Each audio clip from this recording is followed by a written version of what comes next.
Distribuição Videoarte do Brasil.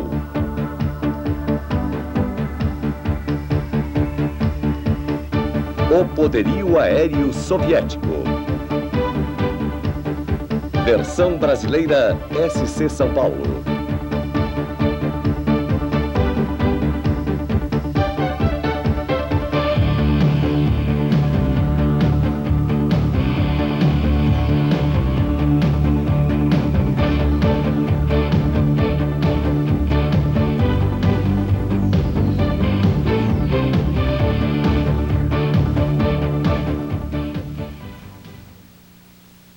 Asas soviéticas.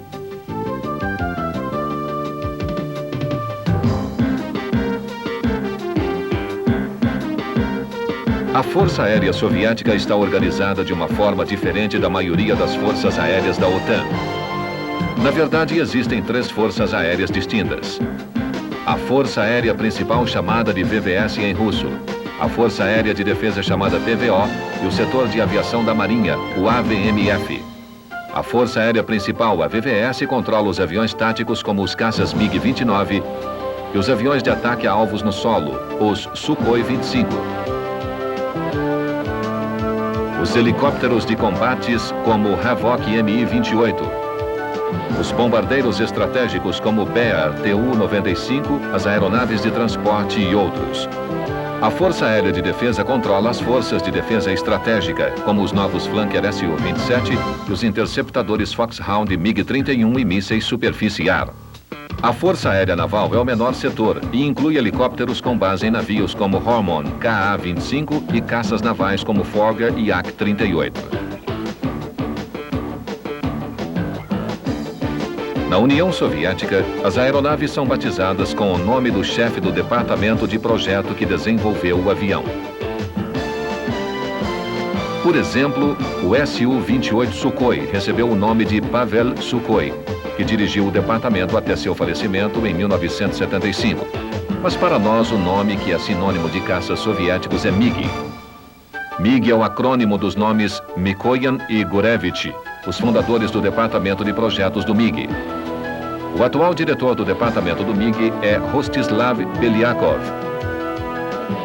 Beliakov juntou-se ao departamento às vésperas da Segunda Guerra Mundial, durante o projeto do MiG-3, que é considerado o caça mais importante do departamento de projetos soviéticos.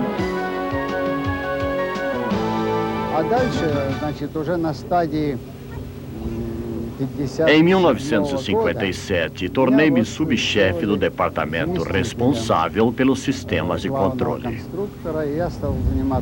Em 1962, fui indicado para ser o projetista-chefe. E desde então, tenho passado por toda a variedade de operações. Em outras palavras, comecei na supervisão dos trabalhos, desde o MiG-25 até os mais recentes, o MiG-27, MiG-29 e MiG-31. Ainda não apresentamos os MiG-31, mas acho que o faremos em breve. Ele opera para a Força Aérea de Defesa, a PVO.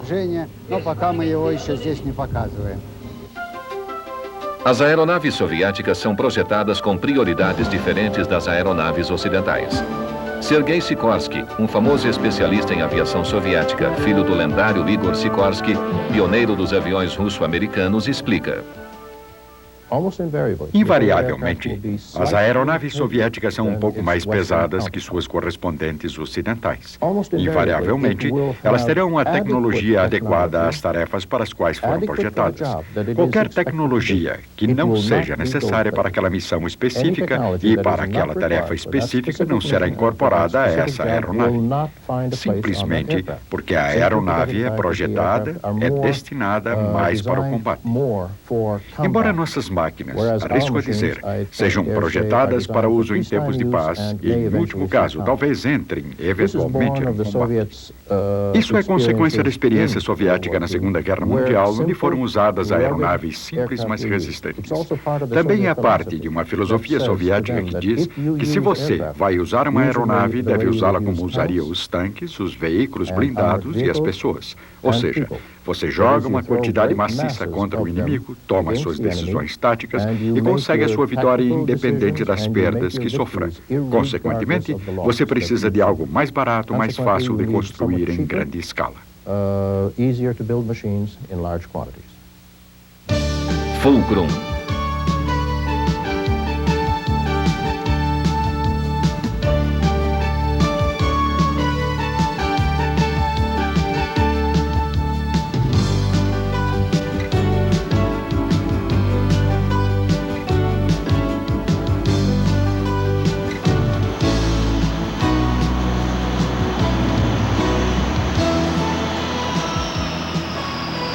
O MiG-29 Fulcrum é o mais recente produto do Departamento de Projetos Mikoyan.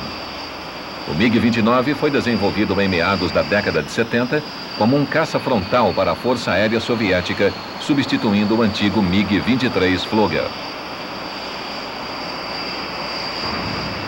Em termos de tamanho e desempenho, ele é muito parecido com o caça de combate F-18 da McDonnell.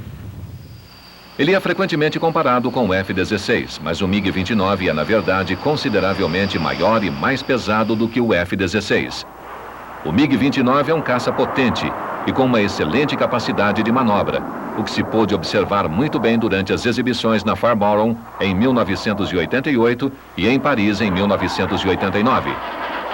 O chefe do departamento Mikoyan compara seu mais recente caça com os modelos atuais da OTAN.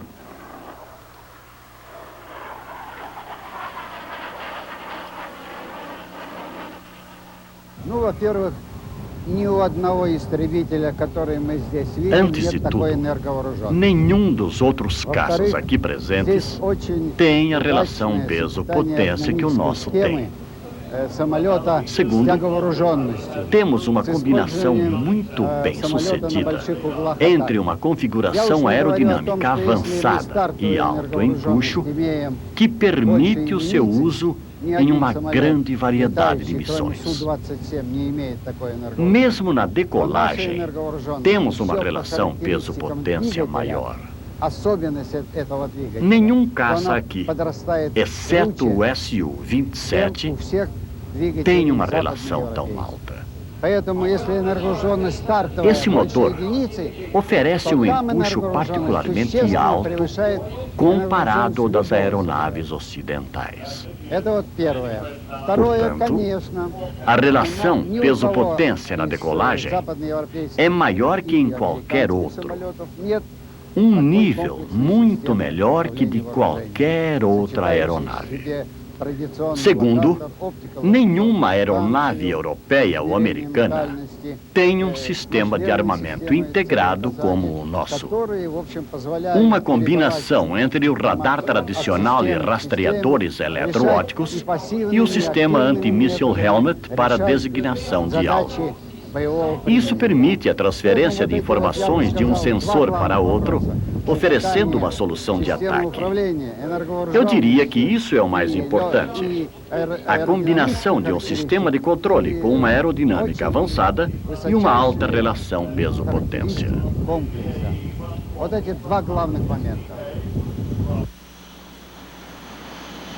Controles de fogo integrados do MiG-29 consistem de um radar RP-29 Slotback, que é ligado a um laser telêmetro e a um indicador infravermelho montado na frente da cabine de comando. Ao contrário do radar, o indicador infravermelho não emite sinais eletrônicos que possam ser detectados por aeronaves inimigas. Todos os caças modernos possuem receptores de aviso de radar que captam emissões no radar e avisam o piloto que ele está sendo rastreado por uma outra aeronave. Os controles de fogo do MiG-29 permitem que o piloto desligue seu radar e se mova sorrateiramente em direção a um adversário que não é avisado pelo seu radar. O indicador infravermelho capta o calor emitido pela aeronave inimiga pelo escapamento do motor, por exemplo. Em termos de alta velocidade e capacidade de manobras, o MiG-29 se equivale às aeronaves ocidentais, como o F-16 ou o F-18. Uma das manobras mais extraordinárias realizadas pelos pilotos de teste do MiG foi um stall de golpe de martelo, onde o piloto realmente deixa que o avião caia num mergulho quase vertical por alguns momentos antes de retomar a velocidade. Essas manobras são as mais notáveis, considerando-se que as versões atuais do MiG-29 não usam os avançados controles de voo computadorizados chamados fly-by-wire, como os F-16 ou F-18. Os projetistas soviéticos normalmente usam tecnologias menos avançadas que os projetistas ocidentais, mas eles exploram as velhas tecnologias o máximo possível e assim conseguem oferecer um desempenho comparável ao das mais modernas tecnologias.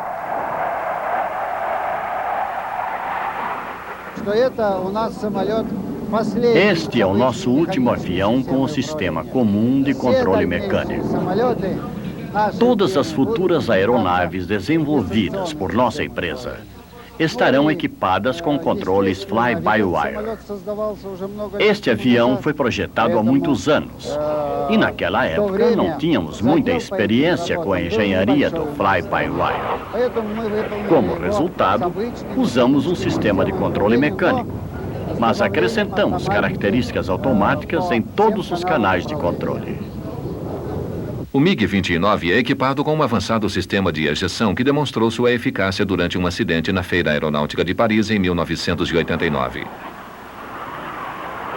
O motor direito falhou ao engolir um pássaro. De forma notável, o piloto sobreviveu sem um único osso quebrado.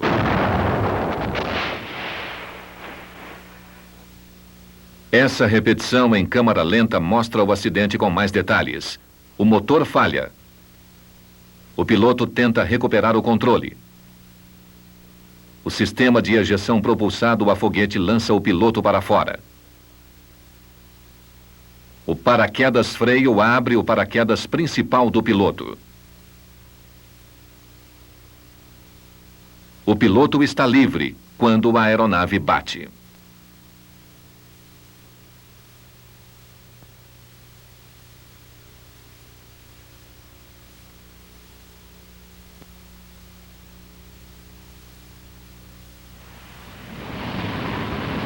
O MiG-29 Fulcrum é hoje o caça mais potente da aviação soviética.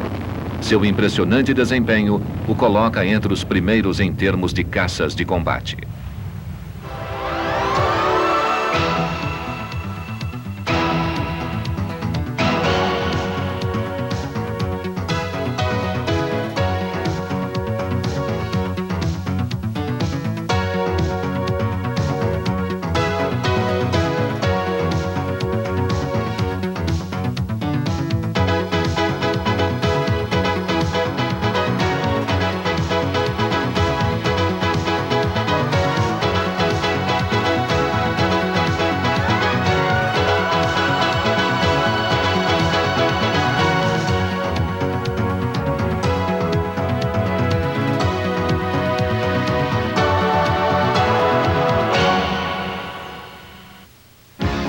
Frogfoot.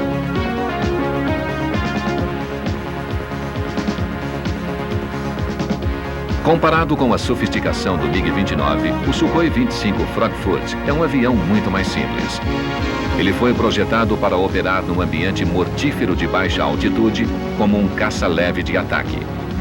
Numa época onde a maioria dos aviões de combate são projetados seguindo o lema mais alto, mais rápido, mais longe, o Sukhoi 25 foi projetado sob o lema mais perto, mais baixo, mais silencioso.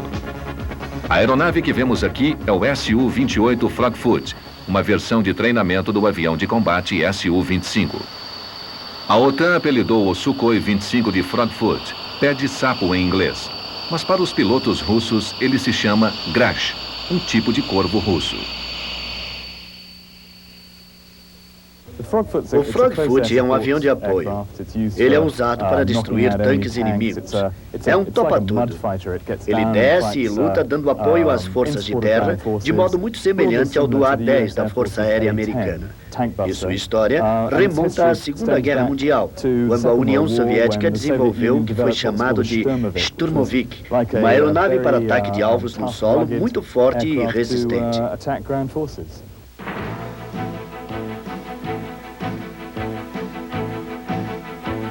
O Sukhoi 25 é um misto entre o Jaguar europeu e o A-10 americano. Ele é menor e cerca de 50% mais leve que o A-10, embora sejam usados em missões semelhantes. Como no caso do A-10, o Sukhoi 25 está muito bem protegido, com o piloto sentado em uma redoma de titânio. As armas do Su-25 incluem um canhão duplo de 30 mm no nariz, que pode ser usado para atacar veículos blindados leves.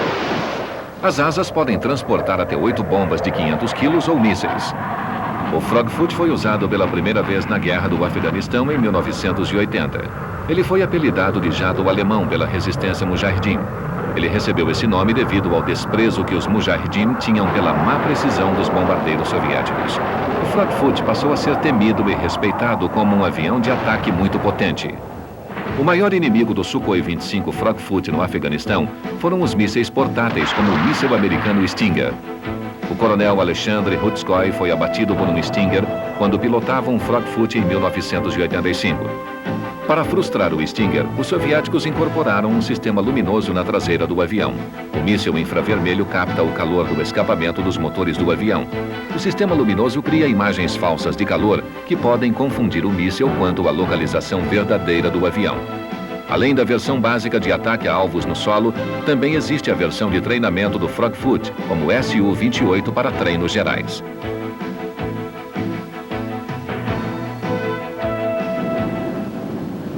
O Su-28 que vemos aqui está se tornando o avião de treino padrão para os aviadores soviéticos, substituindo o antigo avião de treino MiG-17. É uma aeronave estável, segura, muito adequada para treinamento. Ela também está sendo usada para treinar a primeira geração de aviadores soviéticos para o novo porta-aviões soviético.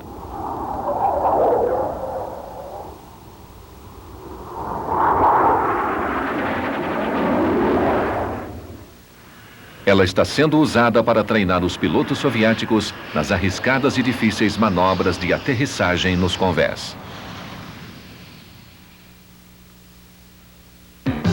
Flanker.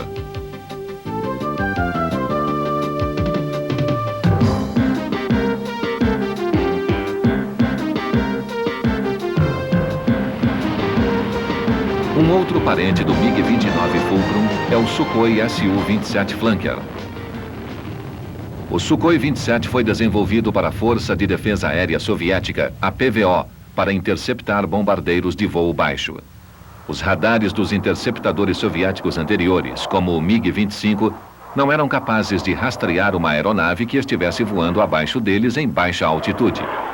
O advento de bombardeiros de baixa altitude, como o B-1B americano, fez com que os soviéticos desenvolvessem o Su-27 Flanker como um antídoto. O Sukhoi 27 possui um radar sofisticado que pode captar aeronaves que voam em baixa altitude e atacá-las com mísseis teleguiados de médio alcance ou mísseis infravermelhos.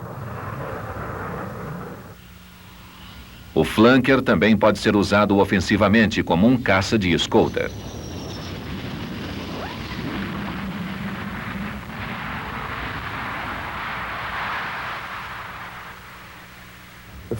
O Flanker é um caça de escolta de longa distância. Ele é usado para escoltar bombardeiros soviéticos, como se estivessem sobrevoando o Mar do Norte, por exemplo, para atacar a Grã-Bretanha. Aqui em Paris, ele mostrou ser um avião com grande capacidade de manobra, muito acima do que pensávamos. E isso provavelmente se deve ao fato de ter sido incorporado um moderno sistema fly-by-wire, que é um apoio computadorizado para o piloto.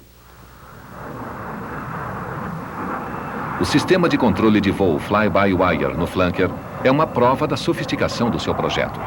Ele é o primeiro avião de combate soviético a incorporar essa tecnologia, embora ela já tenha sido utilizada em aviões americanos na década de 70.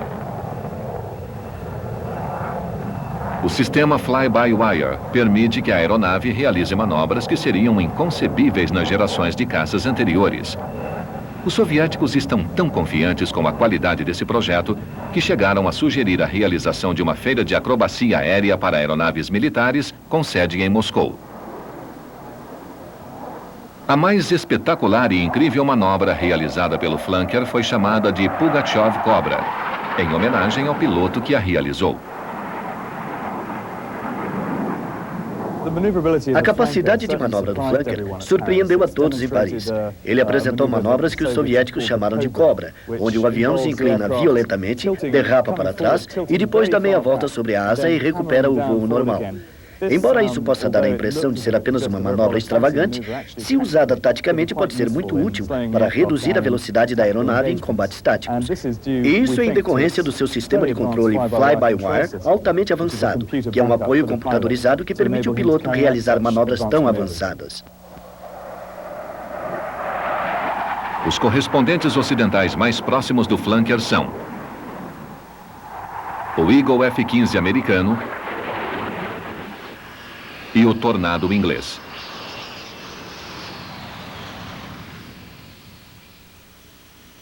O Sukhoi 27 é maior que o F-15. São cerca de 22 toneladas de carga de combate contra 19 toneladas. As duas aeronaves possuem uma impressionante capacidade de manobra e ascensão.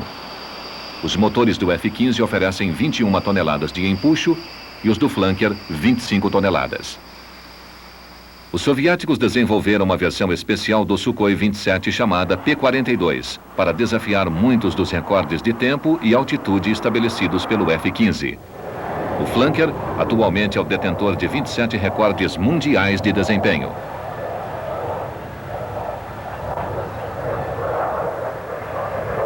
É difícil comparar as capacidades atuais de combate das duas aeronaves. Os combates aéreos não são mais decididos pela velocidade e capacidade de manobra. A qualidade dos radares e dos mísseis é decisiva. No momento, o Sukhoi 27 pode rastrear e atacar apenas um alvo por vez com seus mísseis R-72 guiados por radar. Por outro lado, o F-15 pode atacar alvos múltiplos simultaneamente com o novo míssil AMR-AM. Mas ainda existem muitos mistérios em torno do desempenho do Sukhoi 27. E ainda é muito cedo para apreciações definitivas. Além do Sukhoi 27 com um único assento, existe a versão de treinamento com 2 lugares, o Sukhoi 27UB. A possibilidade do Sukhoi 27UB de 2 lugares participar de combates tem sido bastante questionada. Quando a versão de 2 lugares do Flanker foi apresentada, quando ele foi apresentado para o Ocidente, alguns analistas acreditaram que ele seria a resposta soviética para o F-15E, que é uma versão multitarefa do Eagle para ataques ar-ar e para ataques em alvos no solo. Mas depois de conversar com os soviéticos e outros analistas, confirmou-se que esse avião é usado exclusivamente para treinos.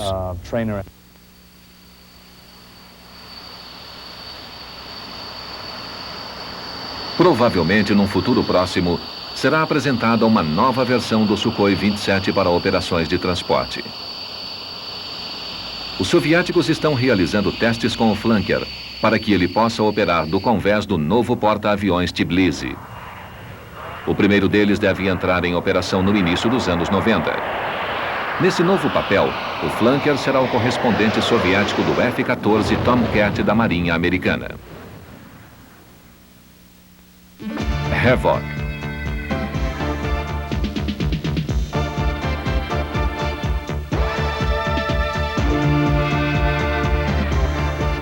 O novo helicóptero de ataque Mi-28 Havoc substituirá o Mi-24 Hind na década de 90. O desenho do Havoc é resultado da experiência soviética no Afeganistão, especialmente das grandes perdas de helicópteros como consequência dos ataques de solo de fuzis e metralhadoras.